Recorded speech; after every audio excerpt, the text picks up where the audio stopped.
Sans plus tarder, je vous souhaite la bienvenue. Bonjour et bienvenue à la présentation du guide de pratique média responsable et de l'indice média d'ici. Je me présente, Dominique Villeneuve, je suis la PDG de l'A2C. J'ai le plaisir de vous souhaiter la bienvenue. Aujourd'hui en fait qu'on vous présente le fruit d'une collaboration entre l'A2C et le CDMQ. Surtout le travail et tout le dévouement des membres du comité qui ont contribué tant au manifeste qu'à la création du guide et à l'indice média d'ici. Donc, vous voyez les noms apparaître à l'écran, mais je trouve ça important de les rappeler. Donc, Louis Areas, Marie-Christine Simard, Alexandre Simard, Danick Archambault, Alain Desormiers, Axel Dumont, Véronique Lheureux et moi-même. J'en profite pour les remercier. Aujourd'hui, vous allez avoir l'occasion d'en rencontrer trois en direct avec moi, qui sont présents avec moi. Donc, Marie-Christine Simard, Alexandre Simard et Louis Arias qui sont avec moi, qui feront la présentation du guide et de l'indice plus précisément. Mais c'est vraiment grâce à la collaboration et au travail de tous que nous avons et pouvons vous présenter le guide et l'indice aujourd'hui. Sans plus tarder, en fait, l'ordre du jour est assez simple. En fait, le menu est assez simple. Vous voyez les différents plans, le menu à l'écran de ce qu'on vous présentera. Et côté technique, évidemment, comme on est en mode webinaire, nous, on ne vous voit pas. Vous avez la chance de nous voir, mais vous pouvez poser vos questions via l'option clavardage ou le Q&A qui se trouve au bas de votre écran. Donc, vous pouvez les poser au fur et à mesure de la présentation, mais il y a une période de questions prévue à la toute fin. Donc, on va évidemment garder toutes les questions pour la fin pour être capable de, si on la couvre, évidemment, on ne la posera pas, mais sinon, on va prendre du temps pour y répondre, bien évidemment, comme c'est l'objectif aujourd'hui de pouvoir vous présenter plus en détail les outils qui vous ont été, qui ont été lancés la semaine passée. Sans plus tarder, je laisse la parole à Louis Areas qui vous présentera le mouvement média d'ici. Oui, merci beaucoup, Dominique. Avant de se lancer dans le guide en tant que tel, je pense qu'il est important de faire un petit pas de recul puis de se remettre dans le mouvement qui était le manifeste. Puis, dans le fond, dans le manifeste, vient s'insérer le guide. Pour ceux qui n'ont peut-être pas suivi le tout, le petit retour au niveau du manifeste se résume sur 3 points. C'est moi qui fais. Ouais. Premièrement, c'est ce qu'on veut, ce que le manifeste veut, a comme objectif d'avoir un écosystème média en santé. On sait la place que les GAFAM prennent. On sait l'importance également de nos médias locaux, justement pour conserver un écosystème en médias en santé pour plusieurs raisons, autant pour les annonceurs que d'un point de vue sociétal. Je pense que ce manifeste voulait un certain équilibre. D'un point de vue plus quantitatif, on voulait ici doubler les investissements numériques. On sait que pour le moment, selon IAB, au niveau des investissements numériques, il y a à peu près 86 % des investissements au Québec qui sont dépensés auprès des GAFAM et un 14 % qui sont dépensés au Québec. Le but du manifeste est vraiment de faire croître cette proportion-là de 14 % à 28 % par année d'ici 3 ans. Ce que ça veut dire, c'est de transférer 200 millions de dollars en médias numériques qui s'en va aux médias locaux, sachant que les médias numériques, c'est ceux qui accusent une plus grosse croissance. Au niveau de la raison d'être du guide, bon, merci. Dans le fond, pourquoi ce guide? Dans le fond, 4 points. Le premier, c'est contribuer à l'économie d'ici. Contribuer à l'économie d'ici veut dire des emplois de qualité, veut dire être capable de réinvestir justement. On parle ici de 200 millions, mais c'est que ce 200 millions-là puisse contribuer à l'économie locale, que ce soit dans l'industrie des médias, dans l'industrie culturelle, mais vraiment faire fructifier à l'intérieur de l'écosystème québécois cet argent-là pour créer de la valeur. Deuxièmement, c'est pour préserver notre culture. on sait qu'on consomme beaucoup de culture locale et c'est un milieu qui a besoin justement d'un apport financier qui est important, puis de là, faire ce transfert-là, puis s'assurer qu'on garde cette culture-là, qu'on consomme, qu'on aime, puis qui est très importante d'un point de vue sociétal. Troisièmement, c'est pour informer les citoyens. Les citoyens, quand on parle d'informer les citoyens, c'est on a regardé un peu les habitudes de consommation au niveau de la nouvelle, puis on se rend compte que la nouvelle locale, c'est la nouvelle dont les citoyens ont le plus confiance versus les réseaux sociaux. Puis on le sait, là, même en temps de pandémie, on se tourne vraiment au niveau des médias locaux pour s'informer puis se tenir au courant de l'information. Puis quatrièmement, on veut un peu définir la performance, puis on va le voir un petit peu plus détaillé plus tard dans la présentation, mais ce qu'on veut ici, c'est justement être capable de comparer des pommes avec des pommes, puis de mettre de l'avant un peu le volet qualitatif de ce que les médias locaux peuvent générer, que ce soit d'un point de vue visibilité, viewability dans le fond, que ce soit un peu voir l'engagement puis l'attention qu'on est capable de générer dans des plateformes locales versus des plateformes GAFAM, puis être capable de mettre ça de l'avant avec une mesure un petit peu plus adaptée. Finalement, à qui s'adresse le guide? Tout le monde qui peut avoir essentiellement un impact sur ce transfert-là, puis sur ce mouvement-là, qui se résume à trois cibles. La première, c'est les agences et les annonceurs, évidemment. Ici, on parle des agences et des annonceurs dans le sens où c'est un mouvement qui va demander de la collaboration, qui va demander de la communication. Puis on veut que ce guide-là, justement, génère des conversations au niveau des agences et des annonceurs, que ce soit à l'interne au niveau des agences, mais également qui ait une collaboration autant au niveau des agences que des annonceurs. Deuxièmement, les acteurs décisionnels.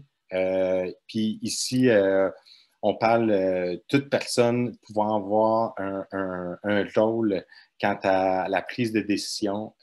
Puis on peut autant penser à des créateurs de contenu, on peut penser également à des agences autres que médias. Il y a également, on le sait très bien, là, il y a beaucoup d'acteurs autour de la table qui font affaire avec, qui font partie de groupes. Fait que d'avoir la conversation avec tout ce monde-là où on peut avoir une certaine influence au niveau de la décision, où ce que le dollar va être dépensé, ça va être important. Les médias également, c'est super, super, super important.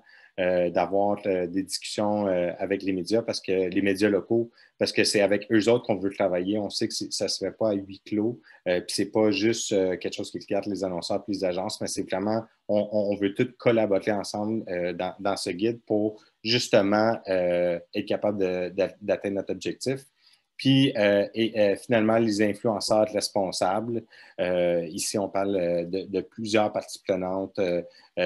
Ça peut être autant des instances gouvernementales, ça peut être également du monde en création, mais peu importe les personnes qui peuvent influencer le cours de où est-ce que le dollar va être dépensé, qu'on veut s'assurer qu'il soit exposé à notre guide.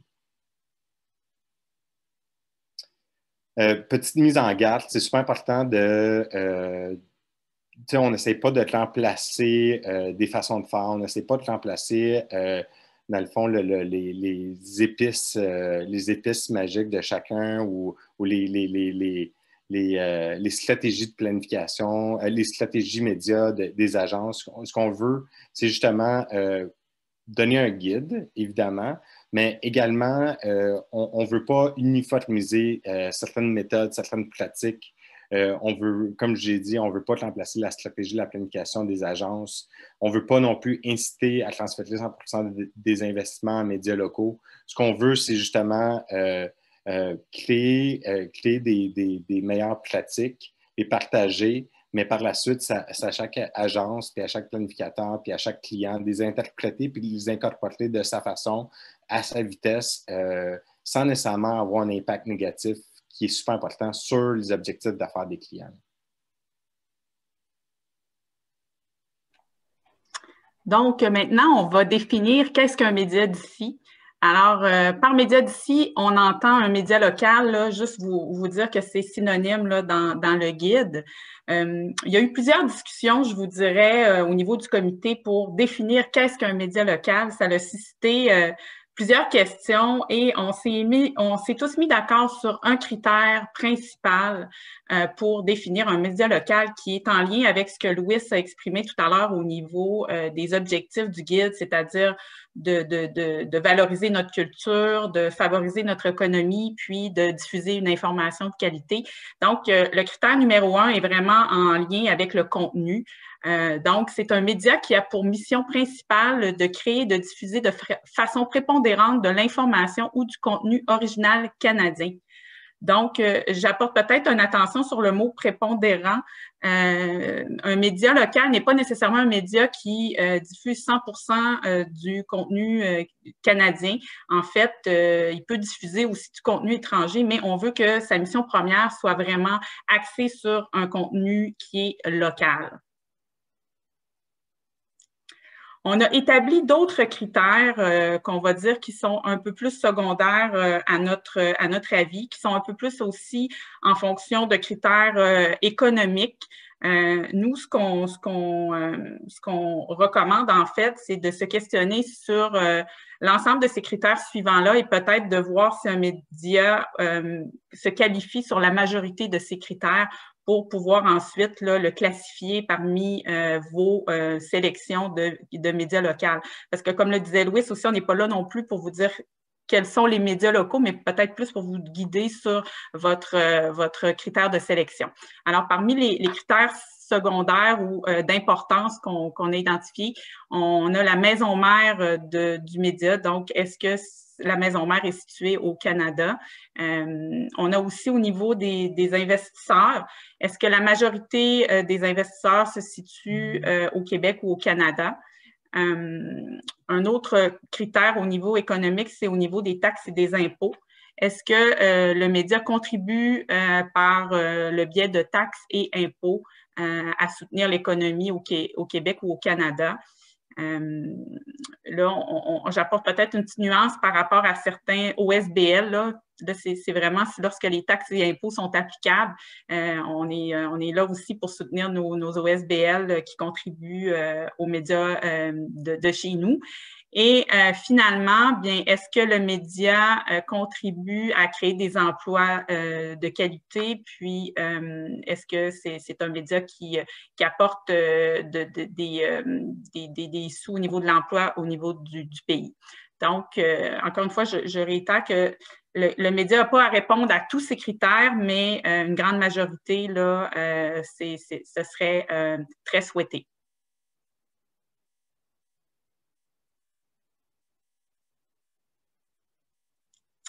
Donc, maintenant, on va regarder un petit peu plus concrètement quelle est l'application du guide au niveau de la planification et aussi au niveau de l'activation pour être en mesure de faire des achats responsables. Donc, c'est ce qui touche un petit peu plus planification, stratégie. Tout d'abord, je vous dirais que la première étape, c'est vraiment primordial de se questionner sur les indicateurs de performance. Donc, de bien les définir au départ, ce qui est une étape essentielle pour ensuite être en mesure de mesurer les bons indicateurs de performance par rapport à vos objectifs d'affaires. C'est vraiment la première étape. C'est souvent une erreur qui est répandue. Je vous donne un exemple pour une campagne de notoriété où est-ce que votre objectif serait vraiment d'améliorer la notoriété de votre marque. Et lorsque vous regardez vos rapports de performance, vous jugez de la performance des différents partenaires médias basés sur un coût du clic, alors que ce n'était pas nécessairement un des KPI qui avait été préalablement préétabli. Donc, c'est vraiment la première étape du processus de planification, d'identifier les bons paramètres et ça va vous permettre de ensuite objectivement mesurer les médias locaux comparativement aux plateformes étrangères. Et en parlant d'indicateurs de performance, on est super fiers de vous présenter en fait l'indice média d'ici, qui est en fait un tout nouveau indicateur de performance qui a été pensé par le groupe des responsables du guide et du manifeste. Alors, cet indicateur de performance-là est là pour mesurer en fait la proportion des investissements locaux dans une planification média par rapport à l'ensemble des investissements publicitaires ou de votre planification. Ce nouveau KPI-là est disponible donc avec l'A2C. Vous pouvez même mettre le saut dans vos plans médias, ce qu'on vous invite à faire, pour ensuite, ça vous permet d'avoir un dialogue entre clients, agences et d'amener la discussion et de surtout vous questionner sur c'est quoi les mesures à prendre pour amener l'indice à croître et faire un petit peu balancer l'aiguille du côté des médias locaux. On a en fait construit deux indices. Le premier, l'indice média d'ici total, qui sert à mesurer en fait la proportion des médias locaux sur l'ensemble de vos placements, incluant toute plateforme et tout média. Donc, dans l'indice de médias d'ici total, on inclut la télévision, la radio, les journaux, pour pouvoir voir le portrait global des investissements locaux dans votre planification.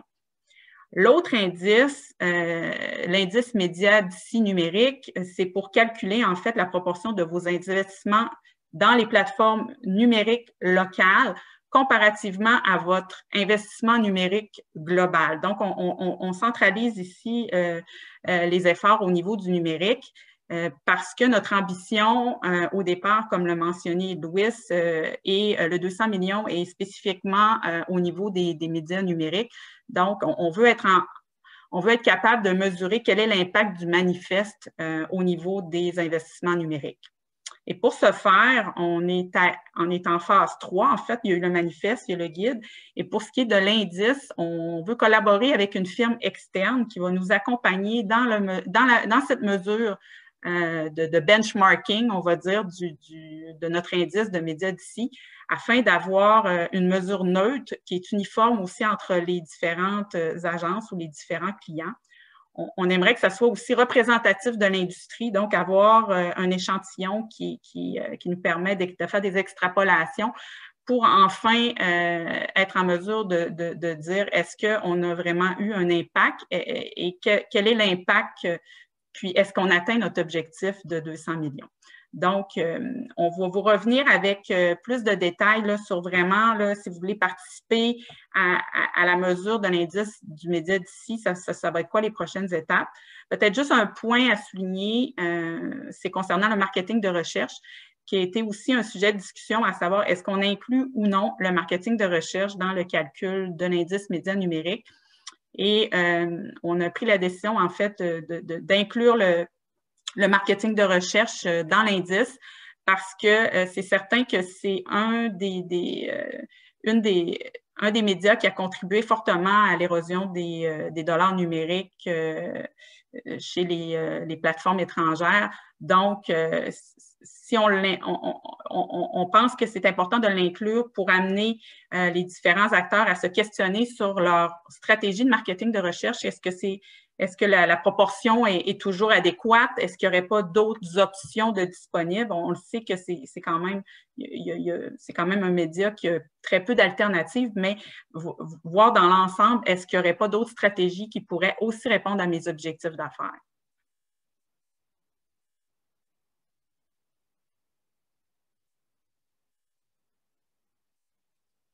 Les partenaires médias aussi, c'est certain qu'ils font partie de l'équation. On invite fortement tous les annonceurs et les clients à avoir un discours transparent avec les partenaires médias et surtout à les challenger et à les mettre au défi.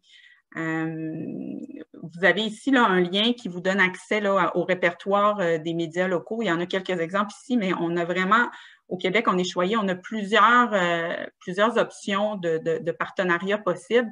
Et je vous dirais que les partenaires médias sont souvent un choix intéressant pour une alternative, par exemple, à certains placements ou certains certains annonceurs qui n'auraient pas, par exemple, accès à un DSP. Les partenaires locaux ont accès à peuvent vous donner accès à travers leur écosystème à différents segments d'audience qui peuvent répondre à certains de vos objectifs d'affaires. Donc, c'est important de discuter avec eux et je vous dirais que de leur côté, l'innovation technologique est vraiment au cœur de leurs préoccupations. Au courant des dernières années, on a vraiment vu des développements intéressants de la part des partenaires médias, si bien que sont en mesure d'offrir maintenant des solutions de géociblage intéressantes, même de l'accès à des données mobiles, des stratégies multiplateformes et donc sont en mesure de vraiment répondre à vos besoins avec des stratégies qui deviendraient alternatives à ce que vous faites peut-être actuellement avec des partenaires du GAFAM ou autres partenaires étrangers.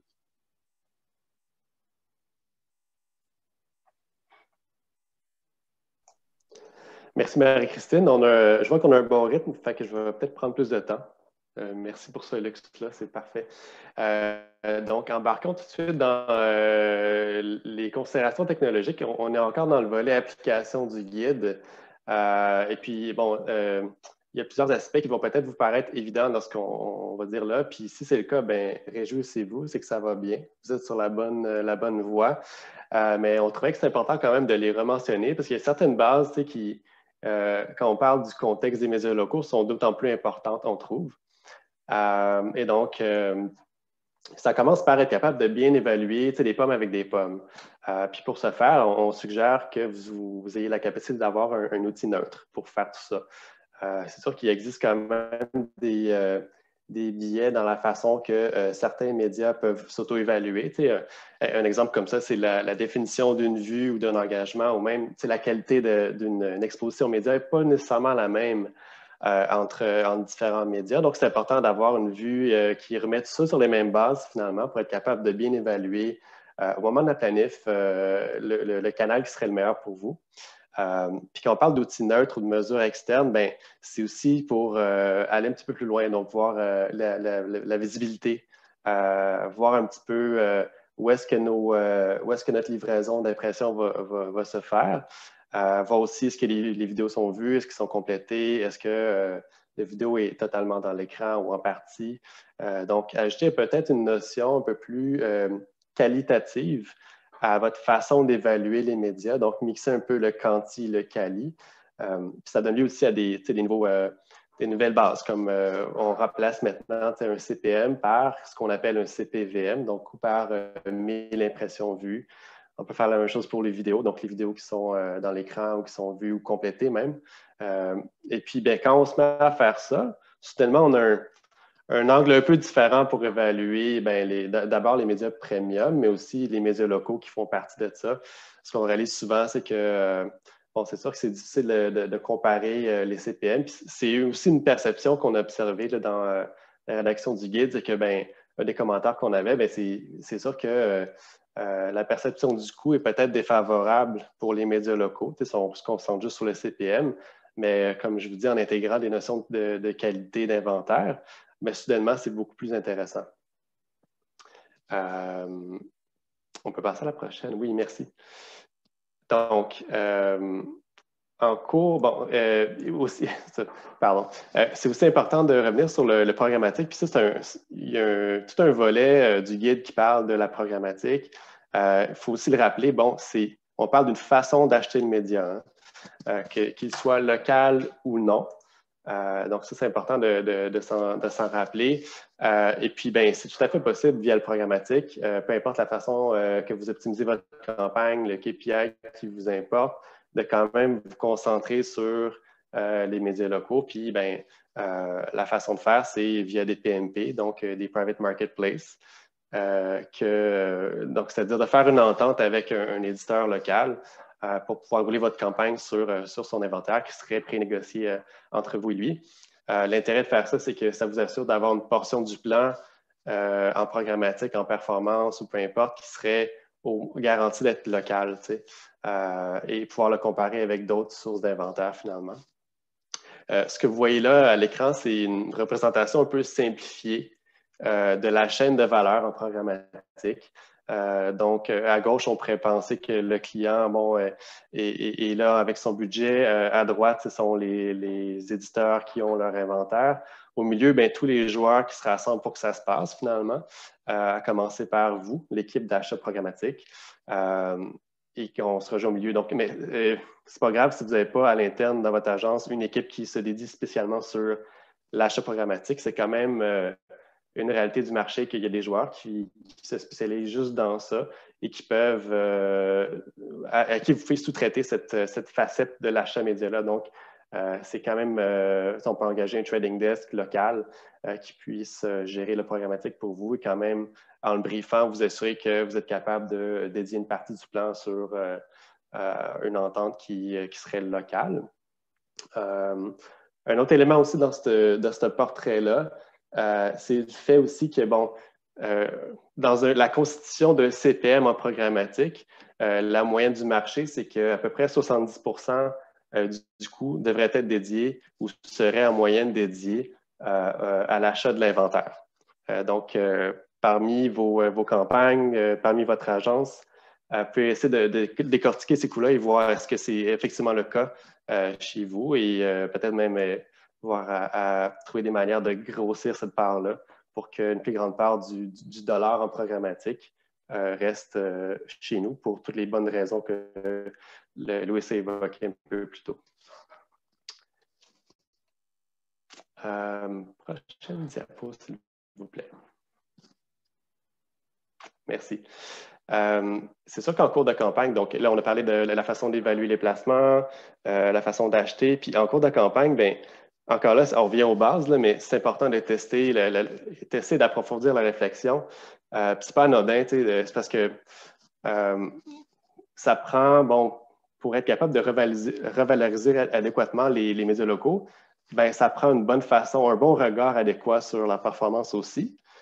Donc, ça prend donc l'importance d'un plan de mesure établi en amont, tester, d'apprendre, ce qui parfois nécessite un peu plus de temps. On en a parlé un petit peu dans le guide. Parfois, il faut creuser un petit peu plus. Puis ça, c'est un exemple de ce qu'on donne, de ce qu'on veut dire dans la slide, c'est-à-dire parfois les grandes généralités ou la façon qu'on agrège le data en regardant une campagne, bien, ça peut faire défaut finalement à certains canaux. Et souvent, les médias locaux font partie de ces canaux-là qui sont un peu dévalorisés.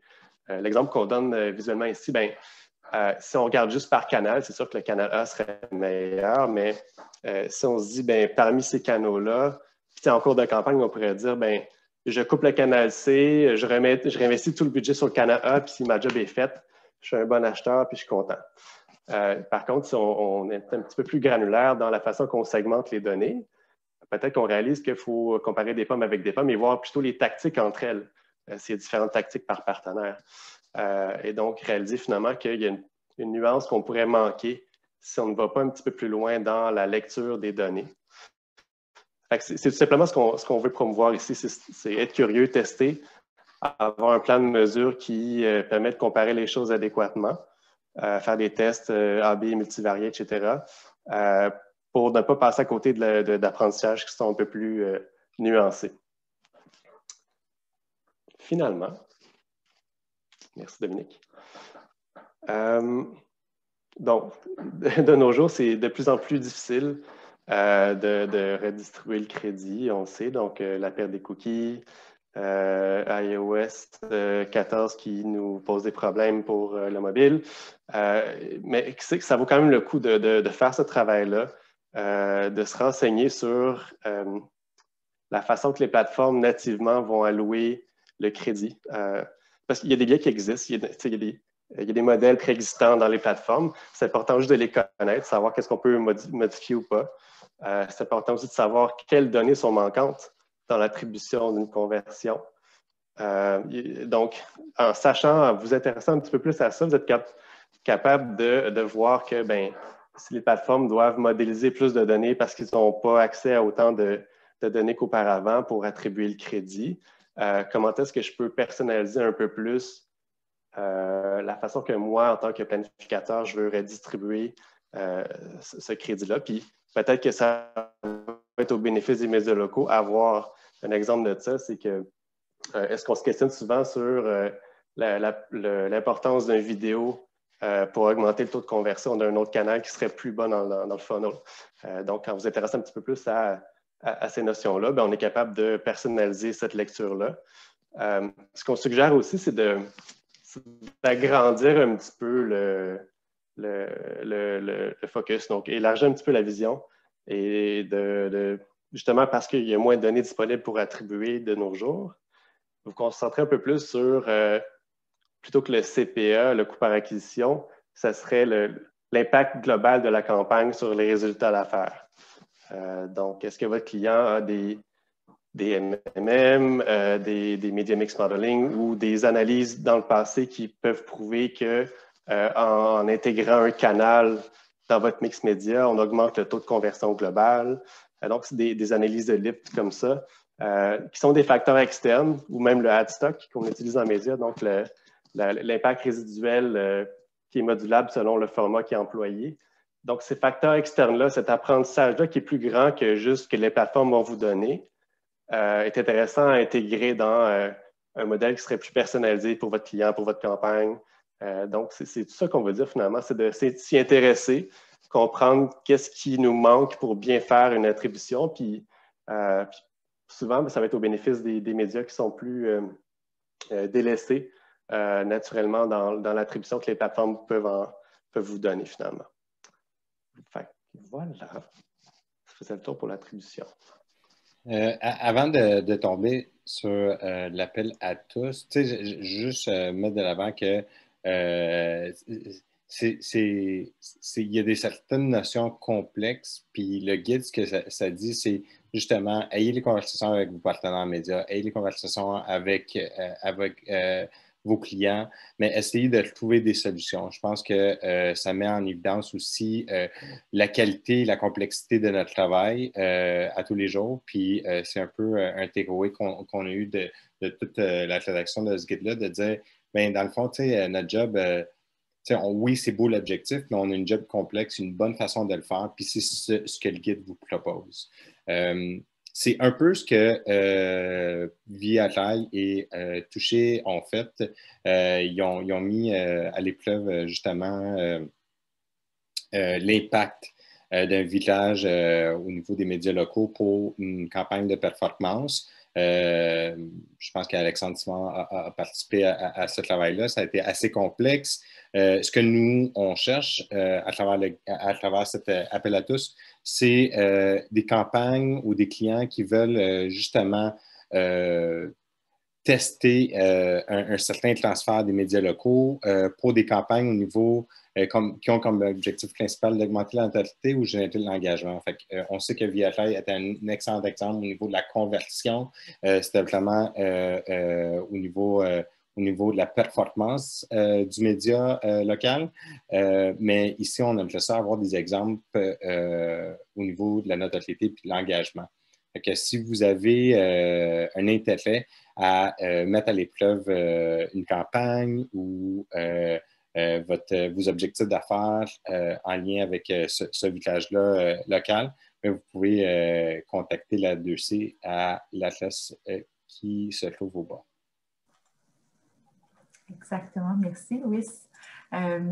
Donc, en fait, avant qu'on passe à la période de questions, on vous rappelle que tant le manifeste, le guide et l'indice média d'ici. Et l'indice, vous avez évidemment de 1 à 100, autant pour le total que pour le numérique. Donc, vous pouvez les télécharger, c'est accessible, c'est gratuit. Donc, vous n'avez qu'à aller sur le site web de l'A2C et les télécharger. C'est vraiment disponible et c'est disponible aussi en français et en anglais. Donc, on vous incite évidemment à les utiliser et à les promouvoir auprès de vos collègues et de vos clients, bien évidemment. Alors, là, j'ai quelques questions qui sont rentrées via la fonction Q&A qui sera pour les experts médias avec moi. Alors, je vous les lis, puis vous déciderez entre les trois qui prend la question. Alors, la première, je la lis. Alors, est-ce que le guide l'indice prend en considération le fait que les vidéos sont souvent forcées en pre-roll, achat local versus certaines plateformes qui offrent les vues skippable? Donc, ça, c'est une des questions. Les pre-roll forcés influencent positivement les durées moyennes de visionnement, mais négativement l'expérience utilisateur. Donc, je vois personne qui lève la main a priori entre mes trois collègues. Marie-Christine, Louis.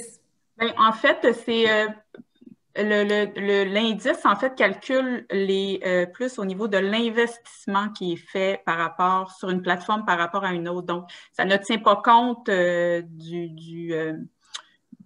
je dirais, de l'aspect skippable ou non skippable. Ça, c'est plus dans votre mesure de la performance de votre campagne que vous pouvez en tenir compte. Mais pour ce qui est plus du calcul de l'indice, c'est vraiment au niveau de l'investissement que se calcule l'indice, au niveau des dollars. Dans la proportion d'investissement. Exactement. Super. J'espère que ça répond à la question de la personne. Deuxième personne qui pose une question. Belle initiative, donc merci. J'ai juste une question car je travaille pour une marque qui met l'emphase sur la génération Z, qui, on le sait, est très portée sur l'activisme, la diversité, entre autres. Cependant, un point de vue local et surtout québécois, les médias ont tendance à manquer de diversité, ce qui nous pousse à aller majoritairement vers des médias américains. En tant qu'organisme, avez-vous pour plan de consulter les médias québécois pour améliorer la diversité à l'écran? Ça nous aiderait à investir plus sur le long terme. Bien, moi, je peux déjà ajouter un élément, c'est que nous, l'A2C, on a un plan pour la diversité, l'équité et l'inclusion qui a été notamment lancé hier en lançant notre étude de baromètre. Mais c'est un plan pour l'ensemble de l'industrie, donc on vise principalement nos agences membres, mais on espère avoir aussi une influence sur nos partenaires. Je pense que les médias sont aussi définitivement sensibles à toute cette question-là aussi. Puis il y en a déjà qui sont, j'allais dire, dans la salle, là, mais dans la salle virtuelle. Donc, j'espère qu'ils entendront votre propos pour pouvoir y répondre. Je ne sais pas si quelqu'un entre vous trois a quelque chose de plus à ajouter sur la question. Louis? Non, c'est complet. C'est complet. C'est bon. N'hésitez pas, là, je vois seulement 2 questions. Donc, on a nos experts. On a nos experts avec nous, donc je ne vois pas plus de questions pour le moment. Est-ce que entre Marie-Christine, Alexandre et Louis, est-ce qu'il y a des éléments qu'on a? Ah, il y a une conversation. On envoie d'autres questions ici. Oui. J'ai Guillaume qui pose la question. Les modèles d'attribution demeurent une des clés pour prouver la pertinence des médias locaux. Comment est-ce que les médias peuvent jouer un rôle pour aider les agences à ce niveau? Est-ce qu'il y a un des trois? J'ai le feeling que ce serait une question pour les médias. Là. Moi, je dirais peut-être faire du testing avec nous. Faire des cas, de l'identifier en amont. Donc, on veut faire un test pour faire une mesure d'impact, mais il faut qu'on le prévoie en avance puis que le média collabore avec nous pour pouvoir faire ce test-là.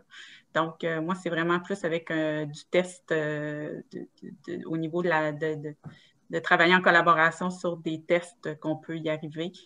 Ça serait ça la façon que vous pouvez nous aider, en fait. C'est nous aider à tester. Faire du pouce sur la question, puis faire du pouce sur la question à Dominique, s'il y avait des choses qu'on voulait ajouter. On a parlé très brièvement, puis je vous incite à lire le guide, mais on en parle plus en profondeur. Mais on parle également de technologies locales.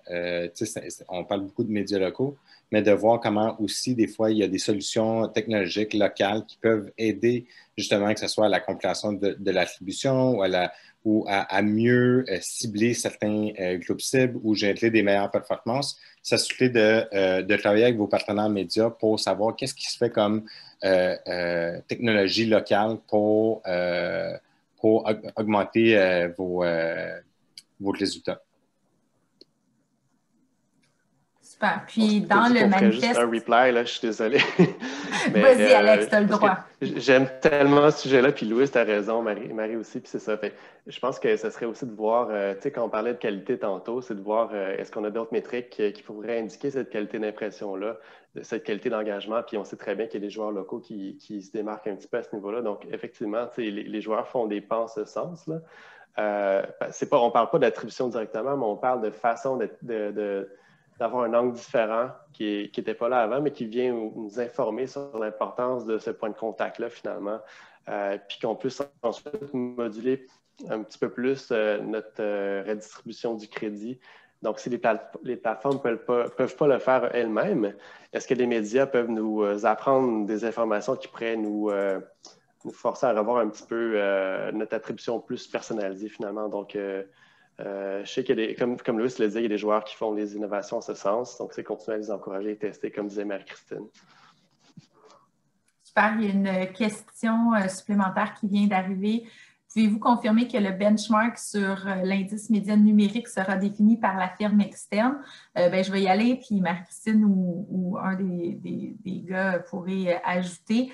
Mais on est en train de le définir avec la firme externe parce qu'évidemment, il nous faut des experts médias pour être capable de fournir les bons rapports à la firme externe. Donc, ça sera un travail collaboratif. On est en train présentement, là, on a lancé l'indice média d'ici au niveau numérique total, qui est un outil que personnellement, vous pouvez utiliser, en fait, professionnellement, vous pouvez utiliser sur vos plans médias. Mais là, on est en train de travailler sur l'indice média d'ici d'industrie, donc avec une recherche un peu plus ferme. Et tout ça dans le but de tester et évaluer que l'aiguille bouge bien sur le 200 millions parce qu'on espère vraiment pouvoir atteindre cet objectif-là. Donc, on est en train de les définir présentement. Marie-Christine, as-tu d'autres détails? C'est sûr que ça va rester on va avoir besoin de la part des agences, des annonceurs pour nous aider à calculer cet indice-là. Ça va rester à un niveau confidentiel. Donc, c'est certain qu'il n'y aura pas de données diffusées sur un client spécifique. Ça va rester des données benchmark très d'industrie. On aimerait peut-être y aller avec un benchmark d'industrie. On verra si on est capable d'y aller un petit peu plus granulaire tout en gardant la confidentialité. Donc, on est en train d'évaluer ces alternatives-là, mais l'objectif principal est d'y aller avec un benchmark général d'industrie. Mais je vous invite, chacun d'entre vous, je parle plus aux agences, excusez, j'ai le soleil qui me... qui m'aveugle, de faire vos propres benchmarks internes. Nous, on a déjà commencé à le faire, de dire, pour telle catégorie, nous, on s'enligne plus pour un benchmark qui se tourne autour de X, alors que pour d'autres catégories d'annonceurs qui sont peut-être plus en performance, l'indice pourrait varier. Donc, c'est un peu ce type de benchmark-là qu'on veut établir aussi. Donc, premièrement, à l'interne, commencer à vous outiller pour avoir vos propres benchmarks, puis après, on verra qu'est-ce qu'en tant qu'industrie, on est capable de se donner comme outil, là. Pour ajouter à ce que tu viens juste de dire, c'est important que le seul benchmark qui est important, parce qu'ici, on parle d'augmenter la proportion des médias d'ici, c'est le benchmark d'essayer de faire évoluer. Le but de l'IMI, c'est qu'on puisse mettre nos yeux sur, on est rendu où au niveau de la proportion des dollars locaux versus totaux, que ce soit en numétrique ou dans la totalité du plan, puis se donner l'ambition de dire, je vais essayer d'améliorer cette proportion-là pour justement contribuer à ce 200 millions-là. Mais on donne pas dans le guide, on ne donne pas de vous devriez dans toute planification avoir X pourcentage ou X indice à viser. Le but, c'est de mettre la lumière sur l'indice actuel, peut-être regarder l'historique, puis se dire, OK, est-ce que je veux me faire un plan de travail avec mon client et à l'interne pour justement augmenter cet indice-là, puis être capable de dire, regarde, on est capable d'augmenter l'indice tout en respectant les objectifs d'affaires des clients. Très bonne réponse, c'est un bon résumé. Alors, comme vous voyez, on ne chôme pas. Donc, ça, c'est dans les dernières actions qui ont été faites en lien avec le manifeste. Je ne vois pas d'autres questions tant sur le clavardage ou dans le question-réponse. Donc, pour nous, ça clôt déjà le webinaire. N'hésitez pas à nous écrire. Vous pouvez nous écrire directement à l'A2C, au CDMQ ou aux membres du comité. C'est vraiment un travail collaboratif. C'est pas pour mettre une agence en avant, mais plutôt vraiment pour, c'est une option, c'est vraiment une responsabilité citoyenne dont on a à cœur cette mission-là. Donc, je remercie encore tous les membres du comité qui sont présents, mais aussi qui sont peut-être dans l'audience virtuelle aussi. Merci de votre dévouement, de votre collaboration. Merci aussi à tous qui ont partagé, encouragé et qui vont utiliser les outils présentés. Puis si vous avez des questions, autres commentaires, bien évidemment, on reste toujours disponible. Donc, vous savez où nous contacter. Ça va nous faire plaisir de pouvoir en discuter avec vous puis de vous appuyer dans cet objectif-là. Alors, je valide encore. Merci, ça dit bravo et merci à tous. Vous faites une différence concrètement. C'est très, très bien tout ça. Mais ça termine bien. Merci, Guillaume, tu as le mot de la fin. Alors, sur ce, je remercie tout le monde d'y avoir assisté. Puis, il y a une autre séance, si jamais il y a des collègues dans vos équipes qui n'ont pas pu y assister, mais que vous vous dites qu'ils devraient, mercredi prochain, le 24 février à 9h, il y a une deuxième séance de présentation en direct. Et ensuite, il y aura une présentation disponible enregistrée aussi. Donc, pour ceux qui l'auraient manqué, si vous voulez le partager, c'est possible. On se donne rendez-vous la semaine prochaine avec mes 3 collègues. Alors, sur ce, je vous souhaite une bonne fin de journée. Je regardais voir au cas où s'il y avait une dernière question, mais je vous souhaite une belle fin de journée, puis au plaisir de se recroiser. Bonne journée. Merci. Merci beaucoup. Merci. Merci, bye-bye.